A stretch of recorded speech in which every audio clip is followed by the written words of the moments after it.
Hi there, I'm Dr. Rolanda Fabian, wife, mom, educator, veteran, wellness enthusiast, and I'm also the proud founder of Bright Idea Consulting.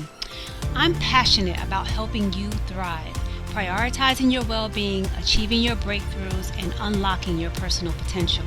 Here, we dive into practical tips, inspiring conversations, and transformative strategies to help you navigate life's challenges with confidence and grace.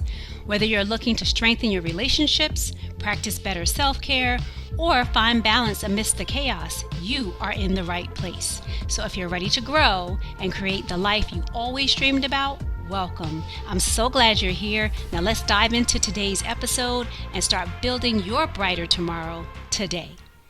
Hi there, Queens. It is Dr. Rolanda, and I'm coming back with another episode of Dr. Rolanda's Bright Ideas.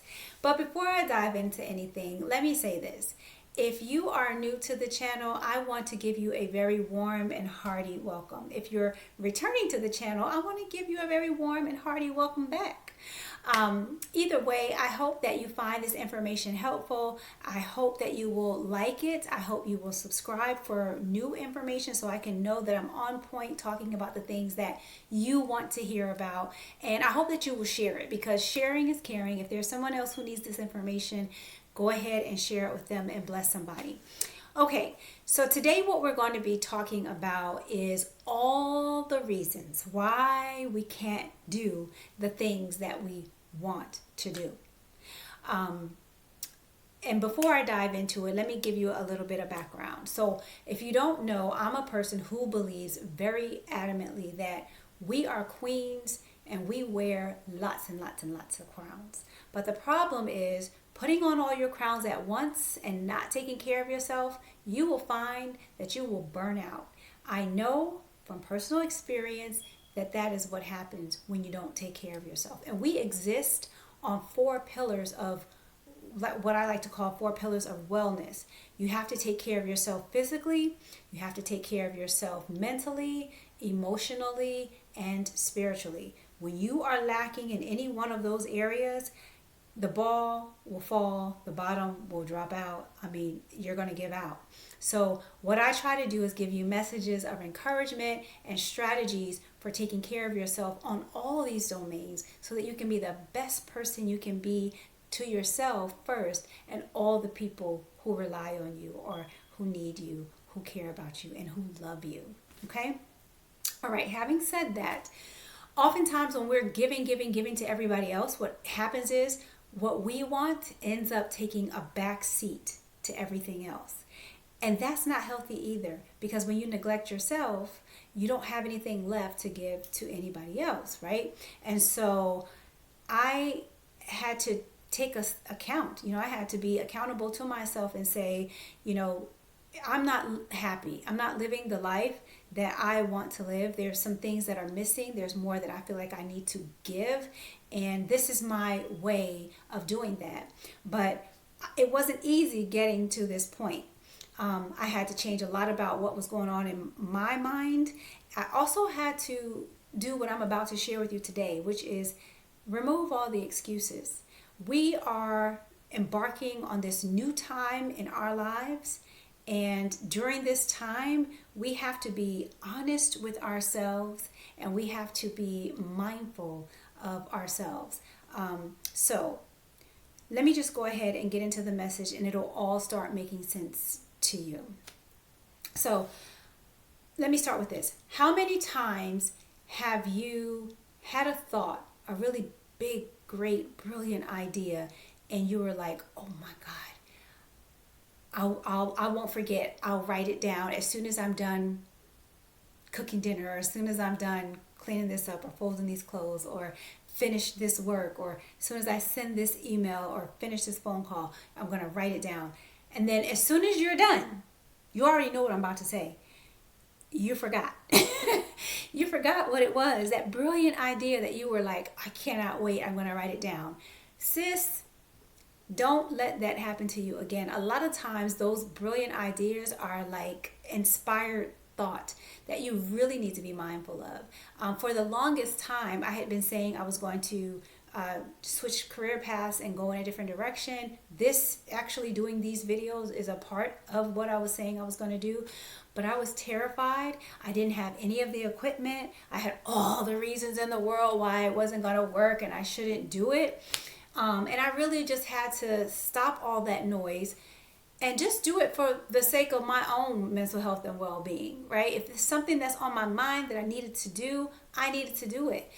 If I had $1 for every time I had a thought like that, a thought of, let me write that down, that's brilliant, or let me go ahead and do that, I would be rich, y'all. I would be rich already. So I want to encourage you not to make the mistake that I did. Don't put it off. Don't wait to write it down. Keep a little pencil or notebook, or even keep your cell phone. You can jot things down in your cell phone. Google Note if you have that, or I'm sure Apple users have some other type of thing. Write it down. Type it into your phone so that you won't forget it. Do it in the moment so that it won't leave you. And let me tell you why writing it down is so important. There's a scripture in the Bible. You can find it in Habakkuk chapter 2, verse 2. And that scripture says, write the vision down and make it plain. The reason you need to write your vision down and make it plain is so that it can come to pass. When people know what it is that you're trying to do, when you know what it is you're trying to do and where you're going, you will find that the right people and the right opportunities will come to you. But if you don't know because you haven't gotten clear about it, it's going to be difficult for you to accomplish that big, hairy, audacious goal, the one that was a brilliant brainstorm, the one that you should have written down and you forgot. So write the vision down. Write it down, whatever it is. And I'm going to give you an example from my own life. I was divorced from my first husband. When I got ready to marry again, I knew what I wanted in a partner. I knew. I wrote it all down. I actually just put it on paper. It was the weirdest thing to do for me at the time. I hear people doing this all the time, but I didn't know, about anything about that. I just felt like I wanted to make this person into a reality. So I put it all on paper.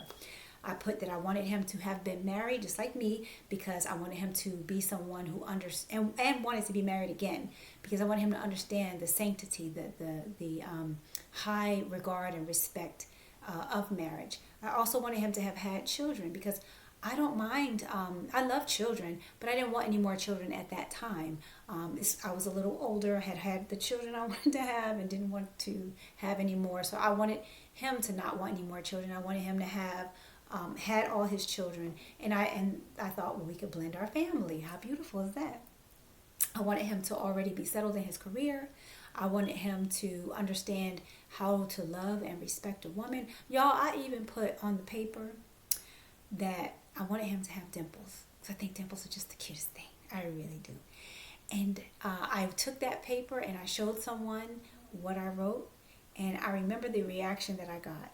It was like, you're never going to find this person. You're never going to meet someone with all these qualities. I didn't think I was asking for much. I mean, it was just a little paragraph but apparently that was too much to that person. But even though I felt a little pang of discouragement, I didn't give up on the vision that I had for the person that I wanted to have in my life. I kept it, and I went on about living my life, and just believed that eventually this person and I are going to find each other. What I am looking for is also looking for me. That's what I thought, and that's what I stayed with. And so, lo and behold, a few years later, I meet him. I meet the person on that paper, even down to the dimples, right? I couldn't believe it. It was like meeting somebody that I already knew, if you can, imagine that. And we clicked. I mean, from the day that we met, we saw each other all the time, and we ended up eventually getting married. We don't have any children of our own together. We decided we did not want children, but we are parents to 5 children, his 3, my 2. We value our marriage. We value our relationship. And I am living today in this space with this partner because I wrote the vision down, right? And I knew exactly what I was looking for. And when I saw it, I knew it.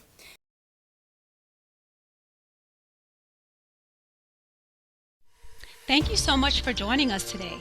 I hope you enjoyed the show and found something inspiring to take with you on your wellness journey.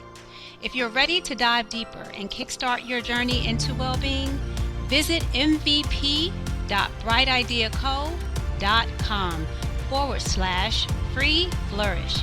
Take our free training to get you started. And don't forget to check out our store at brighteideaco.store, where you'll find a curated list of tools and resources to support your personal growth in your journey. You'll find the links to these in the description and the show notes below. But before you go, be sure to hit subscribe and also tap that notification bell so you'll be the first to know when we release new episodes. Well, I can't wait to see you next time. Until then, take care of yourself and keep shining bright.